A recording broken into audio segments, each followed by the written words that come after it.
자, 지금부터 아이언캐드 기본 컨셉에 대해서 보여드리도록 하겠습니다. 현재 보고 계시는 아이언캐드 화면은 3D 작업을 할 수 있는 씬이라는 작업 공간이 되겠습니다. 기본적인 작업들은 보통 오른쪽에 있는 카talog 브라우저에 있는 형상들을 드래그 앤 드롭을 하는 형태로 기본 형상을 구현하는 방식을 주로 많이 사용을 하고 있고요.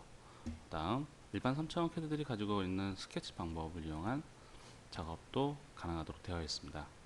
자, 우선은 간단한 형상을 그리면서 아이언캐드에 대한 기본적인 기능에 대해서 다시 한번 설명을 드리도록 하겠습니다. 현재 가지고 나온 형상은 사이즈박스 핸들이라는 이런 도구를 이용해서 원하는 위치에 맞게 또는 크기에 맞게 줄이거나 늘리도록 할 수 있도록 되어 있죠. 이때 사이즈박스 핸들을 더블 클릭을 해주게 되면 간단하게 정확한 위치에 맞는 치수도 직관적으로 입력을 할 수도 있고요. 더하거나 빼고자 할 때도 계속해서 추가적인 형상을 가져다가 놓게 되면은 그 형상에 따라서 형상이 그대로 표현되는 걸 보실 수가 있을 겁니다. 이 사이즈박스 핸들은 치수값만 입력하는 건 아니고 특정한 면이라든가 선, 꼭지점, 중심점 같은 곳에 일치를 시킬 때도 자주 사용을 하게 되죠. 예를 들어 이 두께의 깊이를 이 형상의 두께, 중심에 맞게 하겠다라고 했을 때도 Shift 키만 눌러주게 되면 이렇게 간단하게 맞춰줄 수가 있습니다.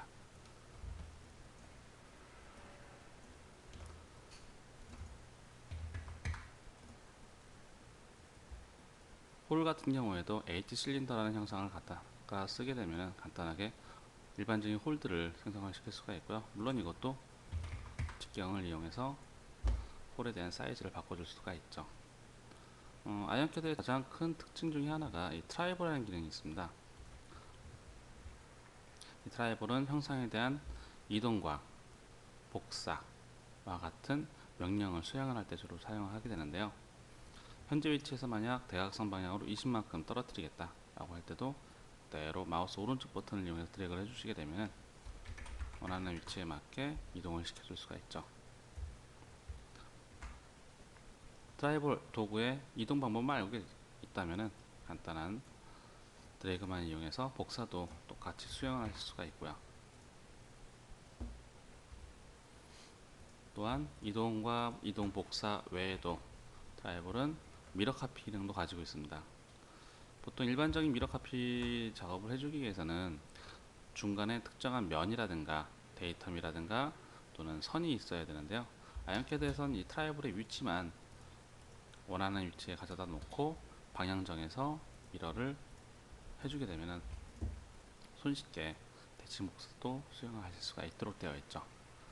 그리고 저는 지금 복사를 할 때 링크라는 이제 개념을 이용해서 복사를 해봤는데요.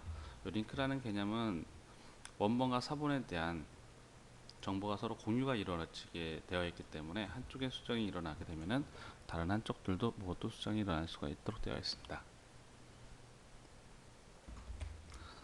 물론 다른 3차원 캐드들도 이런 형태의 수정 작업은 다 가능하도록 되어 있는데요. 아이언캐드에서는 링크라는 복사를 이용하게 되면은 원본과 사본에 대한 개념이 없습니다. 따라서 원본이 삭제가 된다 하더라도 사본들은 다 살아남게 되어 있기 때문에 또 다시 수정이 가능하고요. 다음 정렬된 상태에서 원하는 만큼 위치를 변경을 시킬 수도 있겠죠. 그리고 원한다 하면은 언링크, 링크 해제 명령을 사용해서 링크를 끊고 선택한 형상만 별도의 수정이 가능합니다. 나머지는 물론 다 링크 정보가 살아있죠. 일반적인 3차원 캐드들이 사용하는 이런 이제 패턴 명령에서는 이런 작업이 다 안된다고 보시면 되겠습니다. 물론 아이언캐드도 패턴 명령을 이용해서 복사할 수도 있도록 되어 있죠. 자, 추가적으로 각 모서리마다 라운드 처리를 해주도록 하겠습니다. 이것과 이것.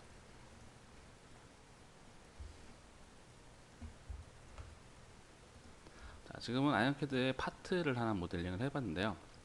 아시다시피 일반적인 3차원 캐드들은 작업 공간 자체가 파트 모델링, 어셈블리, 스티메탈, 서페이스와 같은 형태로 일반적으로 구성이 되어 있는데요. 아이언캐드는 3D에 대한 모든 작업들은 한 작업 공간상에서 이루어지도록 되어 있습니다. 씬에서 모든 작업이 다 이루어진다라고 보시면 되겠습니다. 따라서 카탈로그의 블록을 추가적으로 형상을 가져다 놓게 되면은 파트가 추가가 되는 걸 볼 수 있죠. 뉴 파트라고 보시면 되겠습니다. 그리고 미리 구축해 놓은 라이브러리가 있다면은 그런 형상을 원하는 조립에 맞는 곳에 가져다 놓고 시작할 수도 있죠. 지금은 이 휠 형상을 설계에 맞게 적당한 위치에 먼저 배치를 시켜 놓고 방금 모델링을 했던 이 파트와 휠이 조립이 될 수 있는 형상을 모델링을 해보도록 하겠습니다. 자, 먼저 이곳에 연결되는 브라켓이 필요한데요. 브라켓의 밑판을 먼저 완성을 시키겠습니다. 이때는 블록을 드래그해서 파트로서 추가적인 형상을 생성시키면 되겠고요. 이때 이미 만들어져 있는 형상에 면이라든가 또는 선에 스냅을 잡아주게 되면은 밑판에 대한 기본 크기를 간단하게 잡아줄 수도 있고 위치도 잡혔기 때문에 별도의 그 조립도 필요 없는 상태가 되겠죠. 자, 아니면은 돌출 마법사 명령을 사용해서 조립되고자 하는 위치에 맞게 새로운 파트를 추가하는 기능입니다. 돌출 거리값 넣어주고 다음 이곳에 정확하게 원하는 선들을 그려주면 되겠죠. 물론 이때도 투영 명령을 사용하기 때문에 굳이 일일이 그릴 필요 없이 한 번만 투영을 시켜서 곧바로 특정한 높이값만큼 돌출을 시킬 수가 있습니다. 자, 이젠 쌓아줘야죠. 또다시 가져다 놓고 기준면 잡고 지수값 넣고 하는 아주 단순한 작업들을 수행할 수가 있어요. 자, 이 높이는 이 휠의 출시점까지만 하도록 할 수가 있겠고요. 다음 반원이 필요하다면은 서클을 실린더를 가져다가 방향 바꿔주고 이 반원에 대한 길이도 넣어주는 방법으로 만들 수가 있겠죠. 그 다음에 안에 홀도 필요하다면 또다시 가져다 놓고 사이즈 변경하고 하는 작업들을 수행할 수가 있습니다. 자, 이 파트는 반대쪽에도 필요한 파트이기 때문에 드라이버를 이용해서 복사와 함께 조립을 하도록 하겠습니다. 미러 카피 스냅을 이용해서 드라이버의 위치를 간단하게 잡았고요. 이 상태에서 복사할 방향만 선택을 해주게 되면은 방금 모델링했던 파트를 간단하게 그려낼 수가 있겠죠.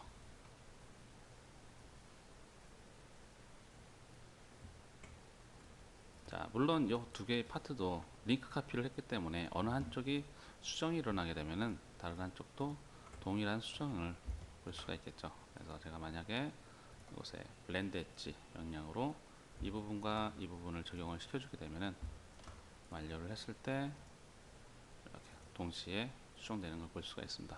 물론 이때도 원본과 사본에 대한 개념은 없기 때문에 어떤 걸 수정을 해도 동일한 수정이 일어날 수가 있게 되어 있습니다. 그 다음에 이제 브라켓과 휠이 연결될 수 있는 샤프트를 구성을 해줘야겠죠. 물론 이것도 실린더를 별도의 공간에서 구성을 한 다음에 조립을 하는 방법도 있겠지만은 굳이 그렇게 하지는 않고 직접 스케치 명령을 사용해서 내가 원하는 부분에 맞는 곳에 그림을 그려주도록 하겠습니다. 자, 먼저 샤프트의 전체 길이는 이쪽 내경 홀과 이쪽 내경 홀과 일치를 하겠죠. 다음 단진 부분은 여기와 이곳이 되겠습니다. 각 구간을 각각 찍어준 다음 투포인트 라인 명령을 사용해서 이제 끝점 길이만 연결을 시켜주시면은 안쪽에 들어가고자 하는 샤프트 영상을 아주 손쉽게 그려낼 수가 있죠. 빠져나가면은 이제 조립이 되어 있는 걸 볼 수가 있습니다.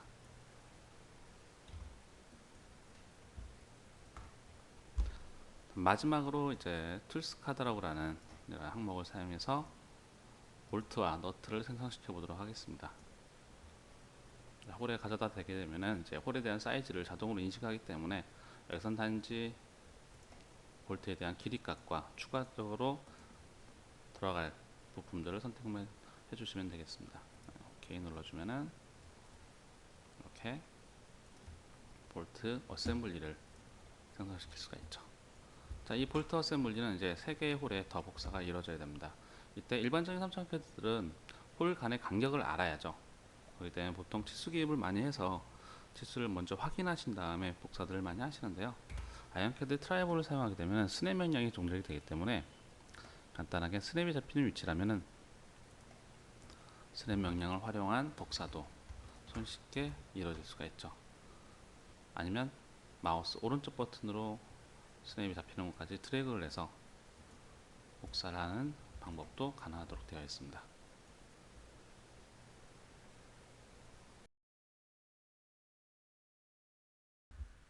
이번에는 아이언캐드 도면 환경에 대해서 설명을 드리도록 하겠습니다. 아이언캐드 도면 환경은 일반 도면 환경과 카사드리프트 도면 환경 둘로 나눠져 있는 걸 볼 수가 있는데요. 일반적인 도면 환경에서는 다른 3차원 캐드와 유사한 형태의 자각 공간을 가지고 있다고 보시면 되겠습니다.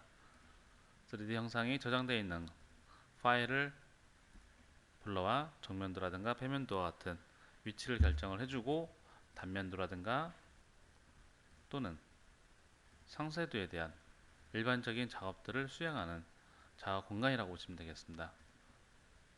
물론 여기서도 치수 기입과 같은 작업들은 모두 수행을 하실 수가 있고요.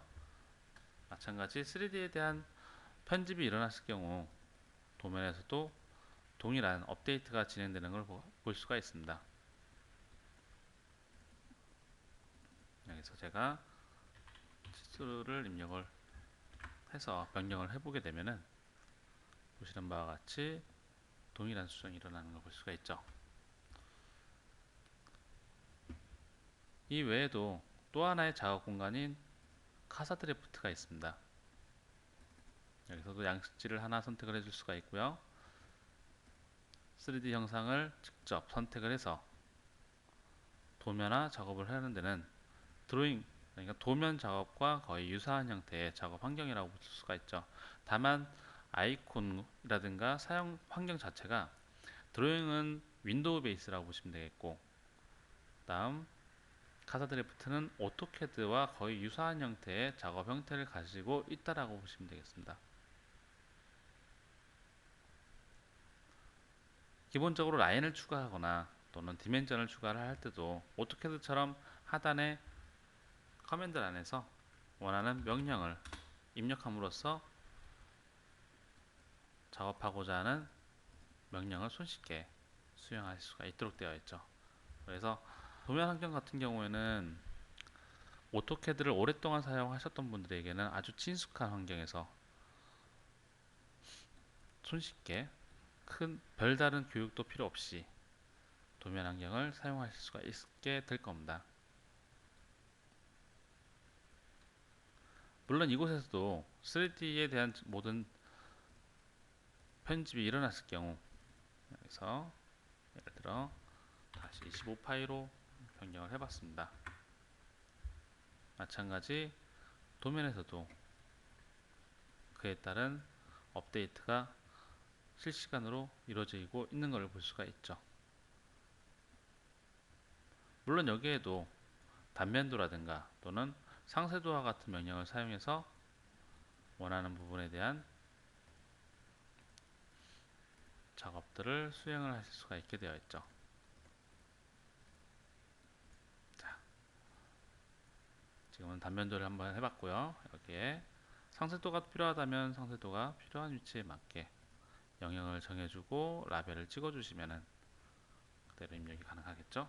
물론 상세도라 하더라도 입력된 치수는 1대1로 동일하게 값이 표현되는 걸 볼 수가 있습니다. 이외에 치수값을 치수에 대한 스타일을 변경을 해준다거나 또는 끼워 맞춤 공차를 이용할 수 있는 창도 모두 준비가 되어 있고요. 자, 이렇게 만들어진 파일은 저장을 했을 경우 카사 파일이라든가 DWG 또는 DXF 파일로도 곧바로 저장이 가능합니다.